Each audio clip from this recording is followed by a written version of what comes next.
Good morning, beloved souls. Good morning. I'm Reverend Michael Benson, also known as Wonder Man. Wonder Man. Wonder Man. You know why? Because I wonder a lot. Wonder with an O. Wonder. I wonder about things. I wonder about things. I question life as it is now, how it got to be here now. My mother, it drove her crazy. Why? To the point where she said, because I told you so. Any further questions? Ask someone else. That was good advice. Good advice. I wonder about things like, what's the purpose of this teaching? That was my first question when I came into Science of Mind. What is the purpose of the science of mind? What is the science of mind? Some kind of woo-woo? No, it's not woo-woo. It's scientific, mental healing. A definite approach, not only within, but without. Ernest Holmes wrote in the Science of Mind textbook, and I quote, "The whole purpose of the science of mind is to reconcile the apparent separation of the spiritual world, which must be perfect, with the material world, which appears imperfect. The spiritual world is the cause of the material. We are spiritual beings, governed by a mental law. Only that world can appear to us which we mentally perceive." I'll repeat that. Only that mental world can appear to us which we can mentally perceive. It has to begin within. Man's experience is the logical outcome of his own consciousness. Wherever this consciousness lacks a true perspective, its outward expression will lack proper harmony. This is why we are taught to be transformed by the renewing of our minds. And says no one lives by proxy, but each unto himself. Each individual must make the best in his own life. And therein lies the test. End quote. So we are individualized, ever-evolving souls creating out of whatever we cause it to create.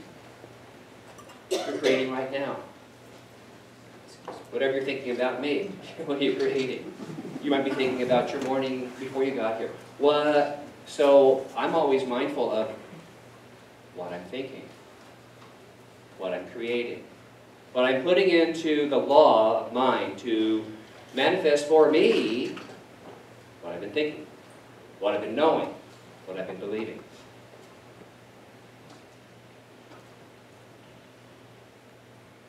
So Wonder Man asks you a question. Are you causing and thereby experiencing life out of the truth of you? Or are you experiencing a life by proxy? A proxy denotes that someone else is authorized to act for you. So in this case, it would be some other person's ideas of you. What you've come to believe about who you are. You'll never do well in life, is a statement that I heard, because you're only a hairdresser.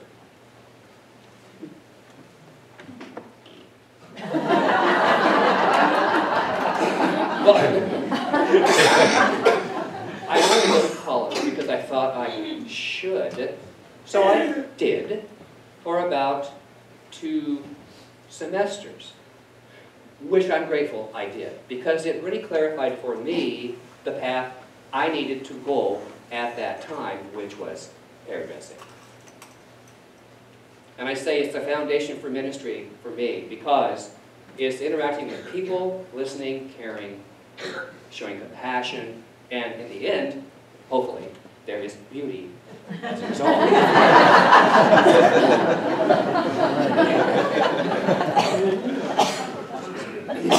So from the time we're born into this life, we begin our experiencing, don't we?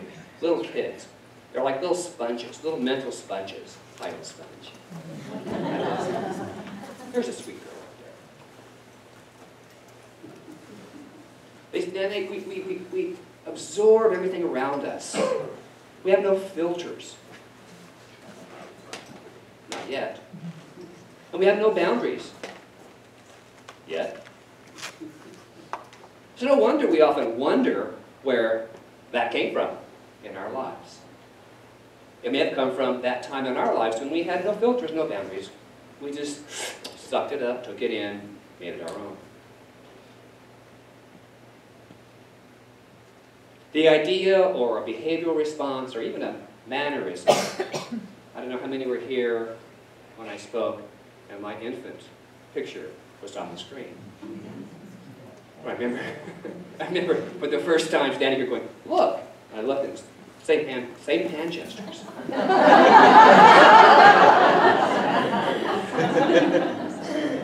It wasn't as tall, but same hand gestures. And so we pick up these mannerisms, and then they become ours. I was told by my family and a lot of friends that my manner of walking is more like my uncle, which is my father's brother. DNA? Possibly. Observation? Quite possibly. Quite possibly. And here I am still wondering where it all came from. Because we keep wondering as we go. It keeps us moving forward. But what I have learned through this teaching is the value of remaining open, aware, and receptive to truth, a greater truth. And that greater truth has but one way out. You know what that is? Through you. But first we must become aware of that truth for ourselves. By remaining open and wondering, our soul has a chance to become enlivened. There's a rush that happens when we tap into the truth of who we are. Close your eyes for just a moment, please. And think of this. Take this as your home. I am a loving, magnificent, creative being, living a life filled with possibility right now. Okay? Did you feel a bit of, yeah, about that? A little bit of, that's me. I am of this nature. Whenever we speak the truth about what is true for everyone, it's true for us as well.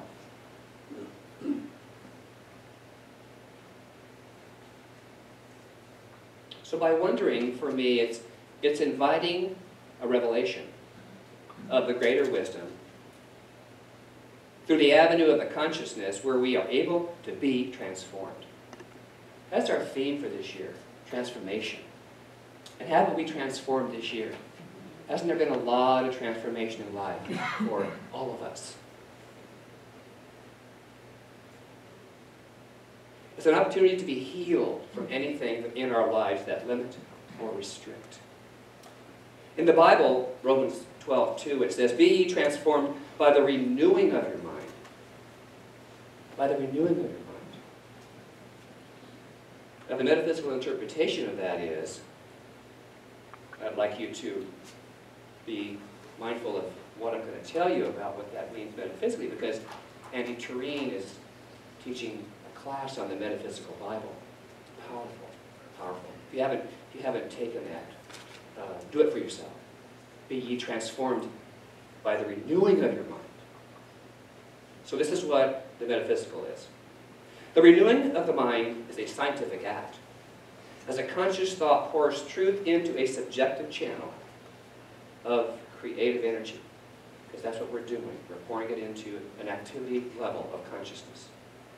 The body is automatically renewed. This is mental healing. But it begins first as a conscious intention. It states further that the body is healed as the inner mind is transformed, as the old and false images of thought are renewed by images of truth and life. I'm wondering again, what truth? What life? Whose truth? Whose life? Answer? Yours. Mine.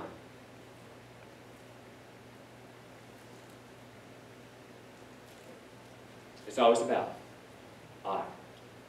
Your life is always about what you claim yourself to be. I am. The soul of you and I is eternally and without any effort evolving. Did you know that? Without any effort. We just feed it ideas. We feed it experience. And out of that comes the evolution of who we are. Influenced by our thinking, our believing, and of course our experience. And therefore, because we're evolving all the time, you and I are transformed each moment. We acknowledge our inner spiritual perfection. And what is that? Our spiritual divinity. Did you know you're divine? You are. Each one of you. Each one of you is here on divine authority, purpose, and intention. The more we recognize the absolute perfection in this life, our inner soul is enlivened, revealing its magnificence, its intelligence, and its love. But it can only do that through us.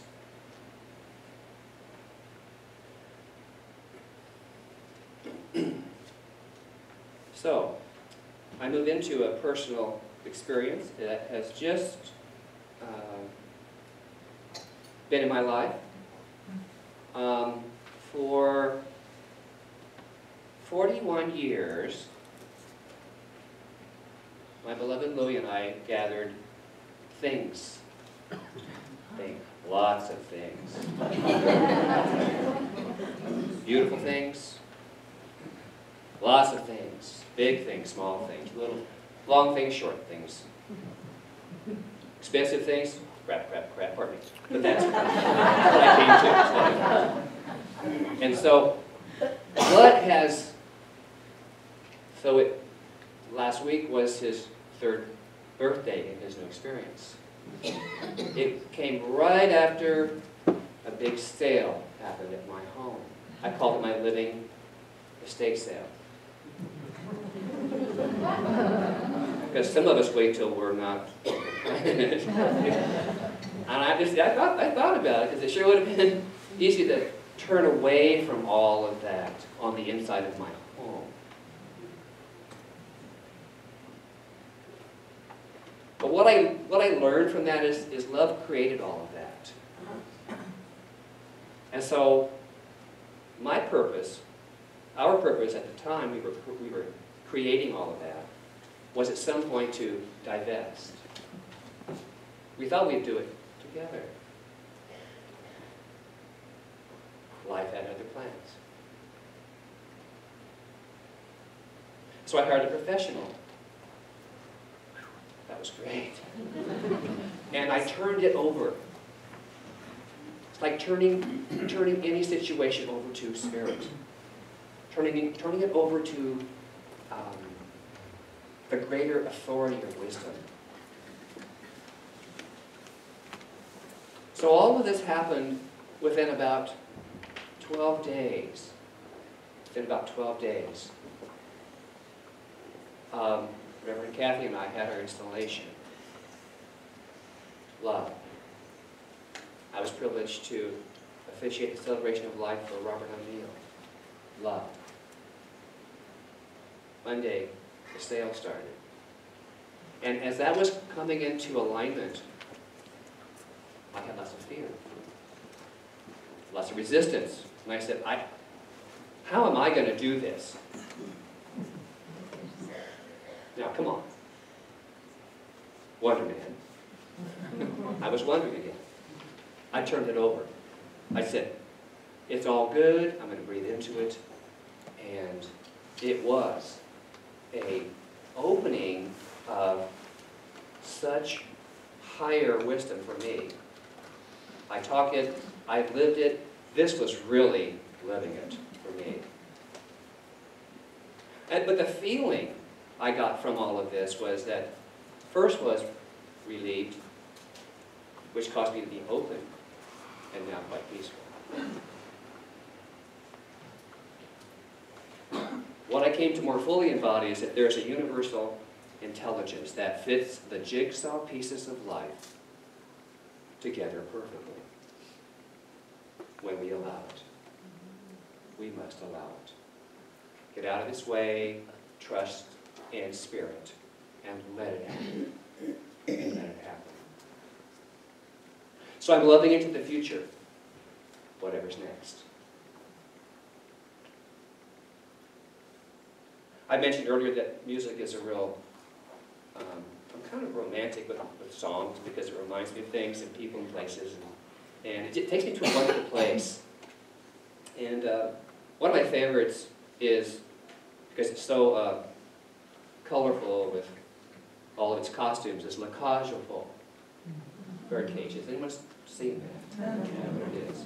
A few people. Okay. It's a story of being true to your inner journey, to your inner self. It's a nightclub in the south of France, and there's what I'm going to read to you is a female impersonator who is the star of the show.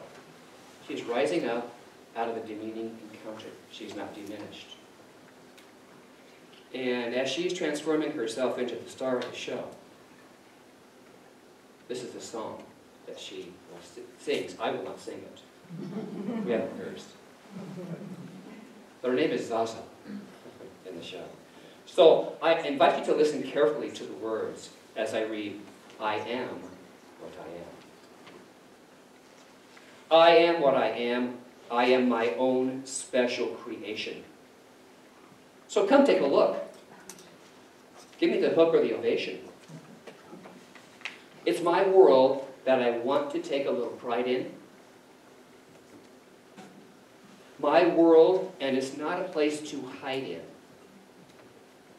Life's not worth a damn till you can say, hey world, I am what I am. I am what I am. I don't want praise. I don't want pity. I bang my own drum. Now some think it's noise, but I think it's pretty. And so what if I love each feather and each sparkle? Why not try to see things from a different angle? Your life is a sham till you can shout out loud, I am what I am. I am what I am. And what I am needs no excuses. I deal my own deck. Sometimes the ace, sometimes the deuces. There's one life, and there's no return, and no deposit. One life, so it's time to open up the closet.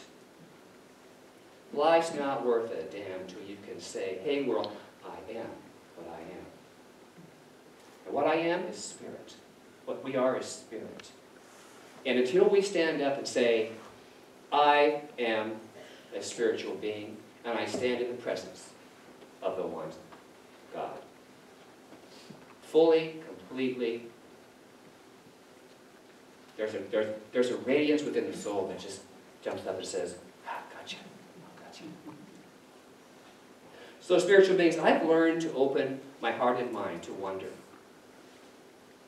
I give Spirit permission to show up as that which I am. And remember, the sooner we show up as the truth of who we are, the more soul time we get to experience. I love that soul time. Rumi writes, entitled Love's Intelligences. In sublime and radiant love, you'll find intelligible things. Very different from the things intelligible here. To God belongs intelligence other than yours, by which all heavenly things and powers are ruled. With your individual intelligence, you procure the things to live. With your universal intelligence, and through love's mercy, you make the plains of heaven a carpet under your feet. So, beloved, as we truly give ourselves the permission to trust in ourselves, which is the perfection of God within, as universal intelligence, it paves the way with ease and grace. And our soul is enlivened and sings a new song, one of peace, joy.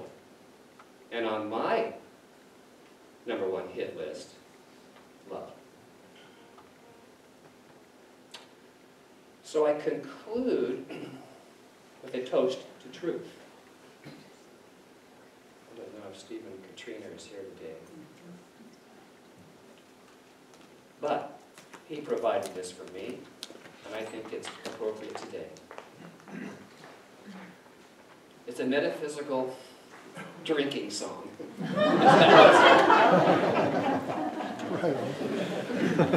So here we go. Here's to that thing we won't admit. Here's to the omnipresent it. Here's to the it in which we sit, and stand and walk and laugh and spit. It's in every act that we commit. It's our inescapable requisite. Here's to the it, our benefit, that makes the world immediate. It's in the cloth most fiercely knit. It's all of a piece, but composite. It is the suit with the perfect fit. It always includes its opposite. It's not the device of a Jesuit. It's much older than Holy Writ. It's not a mechanical counterfeit. It's a metaphysical hunting kit. It's infinitely definite and definitely infinite. And it's always here. So, here's to it. And all it says is, submit to it.